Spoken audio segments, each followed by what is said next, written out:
Hello everyone, welcome to Hula Juan. Ang reading na ito ay para sa sign of Cancer for May 2024. General forecast, ang unahin natin, susundan to ng career or money, relationships and love life, tapos advice cards. Okay, welcome po kayong lahat. Welcome po kayong lahat dito sa Hula Juan. Ang goal ng channel ito ay magbigay ng gabay using light from above with loving intentions para may positive energies ang lahat. So, unahin natin general forecast. Ten of Swords, Emperor, Page of Pentacles in reverse, Four of Pentacles in reverse, and Knight of Cups. Okay. Okay. Cancer friends. Ayan. Unang yung card is Ten of Swords. So, meron bang feeling na parang para kayong talunan or parang feeling niyo under kayo ng isang influence ng isang tao na napaka-tapang, napakatindi, merong feeling dito na parang natalo ka or parang sumuko ka na. So, yun yung feeling nito, no? So, in the month of May, meron kang situation na parang hindi mo sure kung paano mo gagalawin ang oras mo, ang finances mo, or may mga pakiramdam na parang wala kang choice. Parang hindi ka masyadong makagalaw because ang feeling mo kulang yung kakayanan or parang kulang yung limited yung feeling nito. So, tingnan natin, sa advice cards mo kasi sinasabi dito, ito yung nararamdaman ko kasi. Parang gusto mong gumalaw ng gumalaw, gusto mong may pinanggagalingan ka na gusto mong galingan, gusto mong umayos. Pero dahil sa kagustuhan mong ayusin ang mga bagay, gigil ka. And ang advice sa inyo dito is to not be greedy. Kumbaga, wag kang masyadong mag-asam ng sobrang laki. Kumbaga, wag kang masyadong maging sakim pagdating sa mga oras mo, sa nalalaman mo, sa mga ganyan. Kumbaga, wag kang masyadong selfish. Yun yung sinasabi dito. So, medyo may contradictory na parang kasi baka sabihin niyo nalugi na nga ako, ganyan, magpapakaganito pa ako. Pero yun yung sinasabi ng cards. Kung kaya nyo yung gawin, lahat ng mga bagay sa inyo, yung mga pwedeng yung mga pinagdadaanan ninyo, napapahumble kayo ng situation. Napapahumble kayo. As in, parang kang pinapagkumbaba, tapos parang nafe-feel mo na parang, kahit pala, pagka nagkaroon na ng time na parang ikaw na yung nasa control, ikaw na yung may kaya, pwede pala na hindi ka nang lalamang ng iba. Pwede palang magpakumbaba. Yun yung nakikita ko sa inyo. Yun yung nakikita kong mga situations na pwede nyong mapagdaanan. Okay. So, punta tayo sa career and money, and then relationships and love life. Kung nakatulong sa inyo ang reading na ito, please subscribe, hit the like button if you are on YouTube. Like and follow pag kayo ay nasa Facebook. Okay? Tama ba? Okay. Like and follow pag kayo ay nasa Facebook. Huwag niyo po kalimutan i-share ito sa mga kilala ninyo na kailangan ng reading. Malit na bagay lang to support this channel para blessings lang ang umiikot sa community natin. Okay?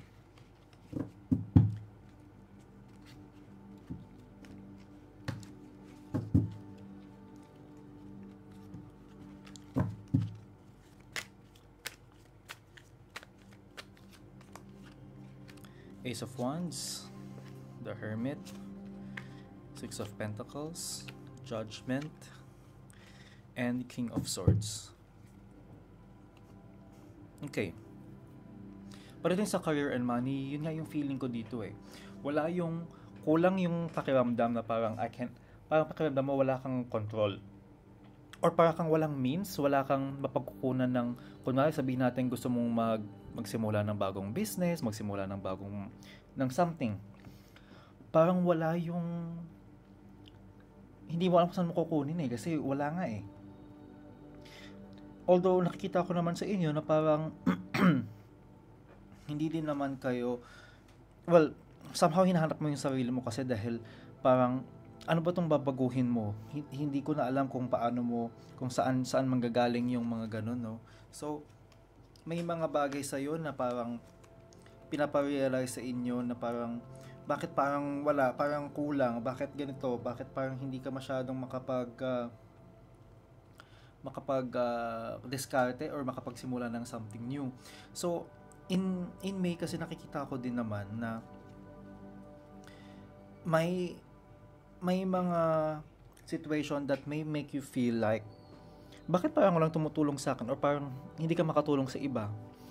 So may mga ganong situation na somehow parang nakakainis, nakakagalit, or parang nakaka-frustrate. So tignan natin, ano pa yung advice? Advice card sa'yo is Judgment in reverse. So advice sa'yo, una, huwag kang masyadong judgmental agad sa ibang tao.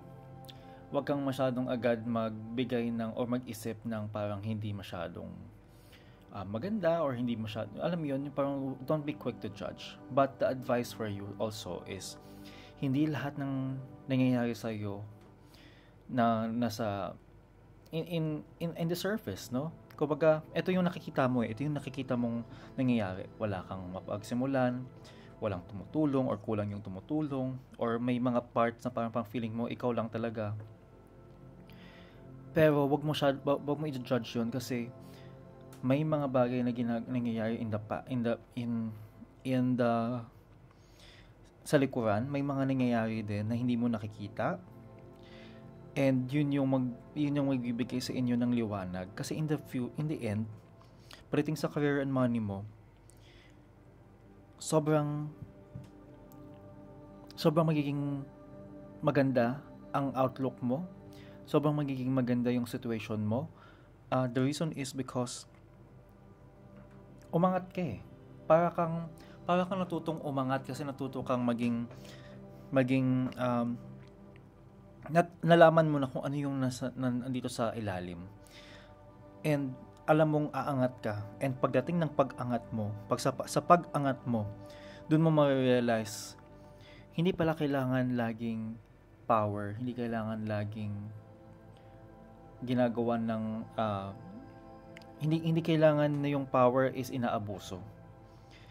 And yun yung maganda sa nakikita ko sa iyo kasi may control ka, may peace ka. Yes, may kakayanan ka. Magkakaroon ka ng kakayanan actually.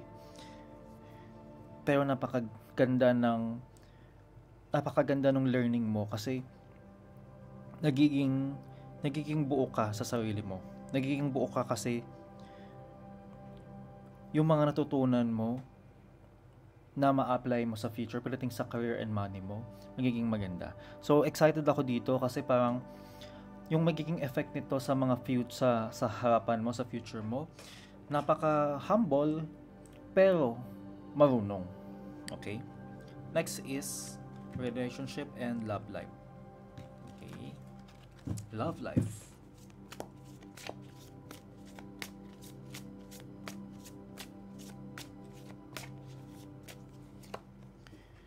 The Tower.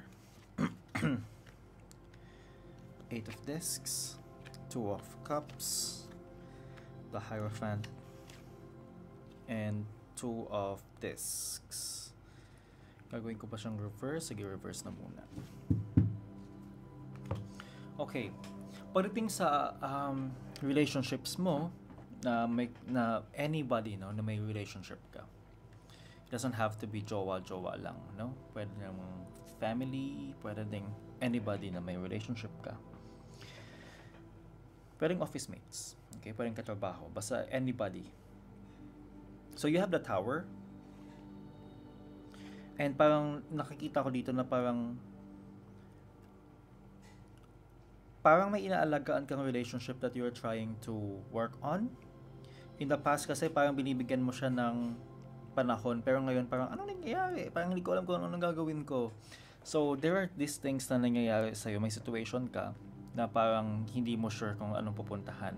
Pero ang nakikita ko dito, may mga opportunities na pag-usapan ang lahat. May opportunities na parang sabihin na, oh, ito kasi yung nafe-feel ko at ito din yung ganyan. Kung baga nagkakaroon kayo ng pag-uusap.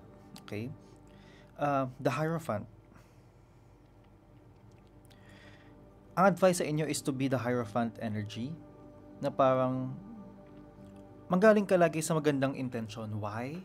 Are you saying these things? Ano ba yung gusto mong sabihin? Ano ba yung intention mo na parang kumbaga magsasalita ka, wag kang mananakit ng iba. But magsalita ka because gusto mong ayusin and gusto mong maganda yung gusto mong ipakita, maganda yung gusto mong pagkasabi. And that will make you feel better and others to be better.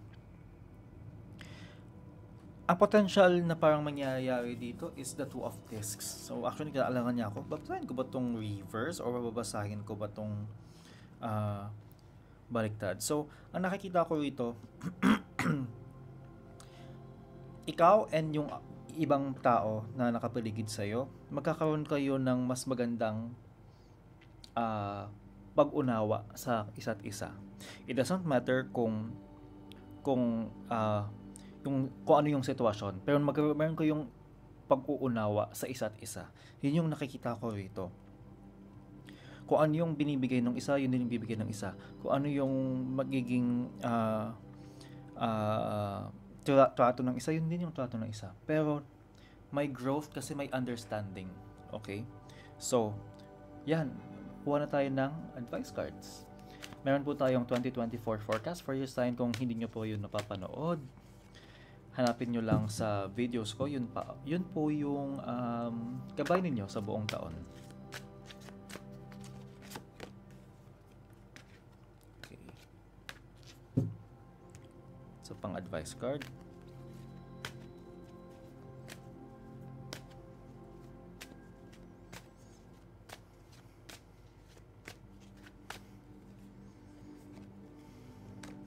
Okay, declutter.